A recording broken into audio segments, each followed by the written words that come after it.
Hello 11th students, welcome to my channel. So chemistry எக்ஸாமுக்கு இன்னும் ஒரே ஒரு நைட்டு தான் இருக்குது. ஸோ இப்போவுமே வந்து நிறைய பேர் படிக்க ஸ்டார்ட் பண்ணாமல் இருக்கீங்க. ஸோ இந்த லாஸ்ட் நைட் இப்போ நீங்கள் படித்தா கூட பார்த்தீங்க அப்படின்னா உங்களால் வந்து ஒரு 40+ மார்க்குங்கிறத வந்து அச்சீவ் பண்ண முடியும். ஸோ அதுக்கு வந்து நீங்கள் என்னென்ன படிக்கணும் அப்படிங்கிறத நான் இந்த வீடியோவில் சொல்கிறேன். ஸோ அட்லீஸ்ட் இதை மட்டுமாவது படிங்க. ஸோ நீங்கள் ஒரு 40+ மார்க்காவது எடுக்கலாம். ஒரு 70க்கு சொல்கிறேன், ஒரு 40 35 மார்க்கு கிட்ட எடுக்கலாம். ஸோ லாஸ்ட் மினிட்ல நீங்கள் படிக்க வேண்டிய questions for Tamil and English ரெண்டு மீடியம் ஸ்டூடெண்ட்டுமே பாருங்கள். கீழே வந்து தமிழ் மீடியத்துக்கு எழுதியிருக்கேன், நான் வீடியோவில் சொல்கிறேன். ஸோ வீடியோவை ஃபுல்லாக பாருங்கள். இந்த 5 மார்க்லாம் நல்லா படிச்சுக்கோங்க. ஏன்னா டேரக்ட் 5 மார்க் உங்களுக்கு 3லேருந்து 4 5 மார்க் கேட்பாங்க. ஸோ நீங்கள் இதை படிக்கிறது மூலியமாக டேரக்ட் 5 மார்க் எல்லாத்தையும் அட்டன் பண்ணிடலாம். ப்ளஸ் 2 மார்க் 3 மார்க் நான் வாட்ஸ்அப் சேனலில் அப்டேட் பண்ணிட்டேன். ஈவினிங் ஒரு ஐ திங்க் ஒரு 4 o'clock அப்டேட் பண்ணிட்டேன். ஸோ அந்த 2 மார்க் 3 மார்க்ஸை நல்லா படிச்சுக்கோங்க. நீங்கள் ஆன்சர் லாஸ்ட் நேரத்தில் தேட கஷ்டப்படுவீங்க தான், நான் ஆன்சரோட உள்ள மெட்டீரியல் நான் ஷேர் பண்ணிட்டேன். ஸோ அதை வந்து பார்த்து படிச்சுக்கோங்க. டிஸ்கிரிப்ஷனில் வாட்ஸ்அப் சேனல் லிங்க் இருக்கும், ஓகேங்களா? ஜாயின் பண்ணி வச்சுக்கோங்க. அண்ட் தயவு செஞ்சு படிக்க ஆரம்பிங்க. நான் ஒன்றும் உங்களை வந்து நான் இப்போ பப்ளிக் எக்ஸாம் டயத்தில் கைட் பண்ண ஆரம்பிக்கல. 11th ஸ்டூடெண்ட் நல்லா கவனிச்சுக்கோங்க. உங்களை வந்து நான் குவார்ட்டர்லி எக்ஸாம், இன்னும் சொல்லப்போனால் மிட் டர்ம் எக்ஸாம்லேருந்தே நான் உங்களை வந்து கைட் பண்ணிக்கிட்டு வரேன். ஸோ உங்களுக்கு தேவையான எல்லா இம்பார்ட்டன்ட் கொஸ்டின்ஸ் மெட்டீரியல்ஸ்னு நிறையா ஷேர் பண்ணிக்கிட்டு வரேன். ஸோ ஈவன் நான் 12th விட நான் உங்கள் மேலே அதிக கான்சென்ட்ரேட் பண்ணி ஷேர் பண்ணிட்டு வரேன். பட் ஸ்டில் நிறைய பேர் கமெண்ட் பண்ணல, எனக்கு அவ்வளோ ஃபீல் வெரி பேட்.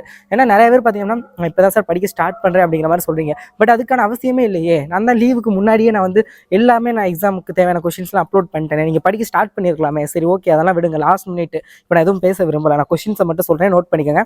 அண்ட் இந்த வீடியோக்கு மறக்காமல் ஒரு லைக் பண்ணிடுங்க, ஓகேங்களா? KP and KC relationship chapter 8ல் வந்து கேபி அண்ட் கேசி ரிலேஷன்ஷிப் வந்து பார்த்துக்கோங்க. Formation of HI, NH3 and PCl5 இதெல்லாம் பார்த்துக்கோங்க. இதெல்லாம் ரொம்ப ரொம்ப இம்பார்ட்டண்டான question. Van der of equation. So இதெல்லாம் வந்து சாப்டர் 8ல் இந்த ஒரு 5 கொஸ்டினை பாருங்கள். சாப்டர் 10 பொறுத்தளவில் பார்த்தீங்க அப்படின்னா மாலிகுலர் ஆர்பிட்டல் தியரி பார்த்துக்கோங்க.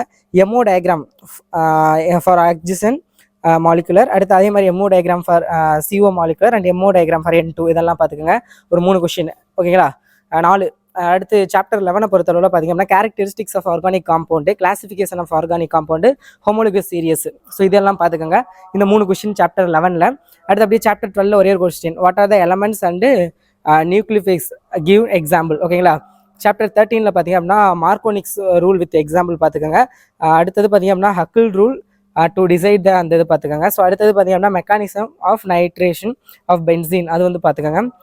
ஸோ அடுத்தது பார்த்தீங்க அப்படின்னா சாப்டர் 2 பொறுத்தளவில் பார்த்தீங்க அப்படின்னா உங்களுக்கு வந்து டைம் இண்டிபெண்டன்ட் அந்த இது, போர் ஆட்டம் மாடல் பார்த்துக்கோங்க, டி பிராக்லி ஈக்குவேஷன் பார்த்துக்கோங்க, quantum numbers, types of quantum numbers பார்த்துக்கோங்க. சாப்டர் 3 பொறுத்தளவில் பார்த்தீங்க அப்படின்னா அயோனிக் ரேடியஸ், பாலிங் மெத்தட் அது பார்த்துக்கோங்க, பாலிங் ஸ்கேல் ஆஃப் எலக்ட்ரோநெகட்டிவிட்டி அது பார்த்துக்கோங்க. சாப்டர் 4ல் ஒரு 2 கொஸ்டின் இருக்குது, 3 types of covalent hybrids. 3 types of covalent hybrid very very important. அடுத்து ஆர்த்தோ பாரா ஹைட்ரஜன் எக்ஸ்பிளைன் அந்த இது பார்த்துக்கோங்க. ஸோ அடுத்தது சாப்டர் 5 பொறுத்தளவில் இம்பார்ட்டன்ட் ஃபீச்சர்ஸ் ஆஃப் சல்ஃபியூர் அது வந்து பார்த்துக்கோங்க. ஸோ அடுத்தது அல்கைன் எர்த் மெத்தட் அந்த எலமெண்ட்ஸ் அது. அடுத்தது அதே தான் important features of alkali metal elements அது வந்து பார்த்துக்கோங்க. பிளாஸ்டர் ஆஃப் பாரிஸ் அதோட யூசஸ், ப்ரிப்பரேஷன் யூசஸ் ரெண்டுமே இம்பார்ட்டன்ட். சாப்டர் 6 பொறுத்தவரை derive the values of critical constant அந்த கொஸ்டினும், ரைட் த வாண்டர்வால்ஸ் ஈக்குவேஷன் அது வந்து பார்த்துக்கோங்க. சாப்டர் 7 பொறுத்தவரை வேரியஸ் லா அந்த இதுவும் பார்த்துக்கோங்க. அடுத்தது characteristics of internal energy, so அது பார்த்துக்கோங்க. அடுத்து கேரக்டரிஸ்டிக்ஸ் ஆஃப் கிப்ஸ் கட்டிலா ஆற்றல், கிப்ஸ் ஃப்ரீ எனர்ஜி, ஸோ இது பார்த்துக்கோங்க.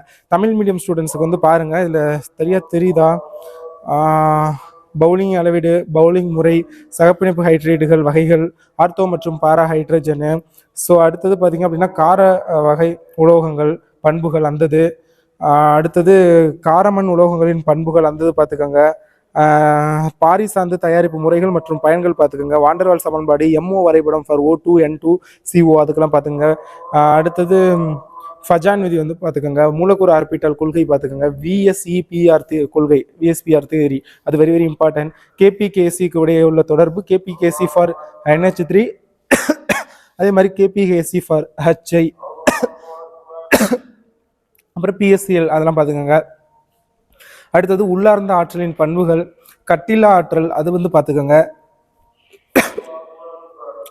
அடுத்தது அழுத்த திருத்தம், கன அளவு திருத்தம், டி பிராக்லி சமன்பாடு, குவாண்டம் எண்களின் வகைகள் இதெல்லாம் ரொம்ப ரொம்ப இம்பார்ட்டன்ட்.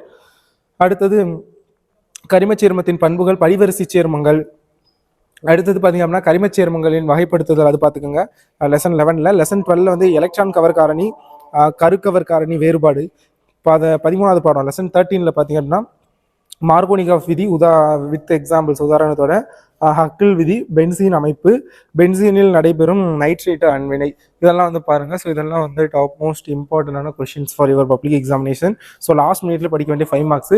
தயவு செஞ்சு வாட்ஸ்அப் சேனலில் 2 மார்க் 3 மார்க்லாம் பாருங்க. இன்னும் படிக்க ஸ்டார்ட் பண்ணல அப்படின்னா நைட்டு 11 மணி வரைக்கும் படிங்க. ஓகேங்களா, 12 ரொம்ப வரும். பட் அந்த 11 மணி வரைக்கும் கரெக்டாக எஃபெக்டிவாக படிங்க. Thank you so much and subscribe பண்ணி